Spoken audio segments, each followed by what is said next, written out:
तो अब हम थ्योरम नंबर 2 करेंगे।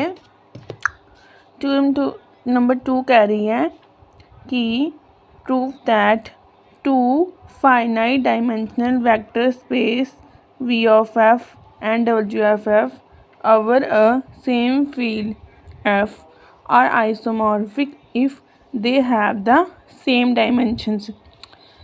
थ्योरम कह रही है कि हमने प्रूव करना है कि दो फाइनाइट डायमेंशनल वेक्टर स्पेस हैं वी एफ और डब्ल्यू एफ सेम फील्ड में, और जो एफ है जो सेम फील्ड एफ में वो आइसोमॉर्फिक है अगर वो उसके दोनों डायमेंशन इक्वल होंगे। ठीक है, सेम डायमेंशन होंगे।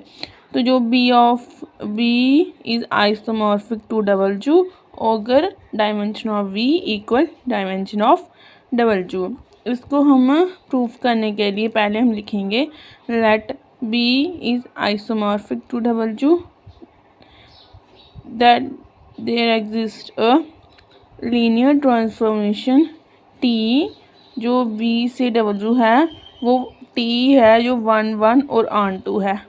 हमने प्रूफ करना है कि dimension of V dimension of W के बराबर है। तो जो बी है वो फाइनाइट डायमेंशनल है अगर वो फाइनाइट बेसिस सेट है। हमने लेट किया B1 जो V1 से Vn तक लिया एलिमेंट और बेसिस वी है उसके, और जो डायमेंशन ऑफ वी है वो n के बराबर है।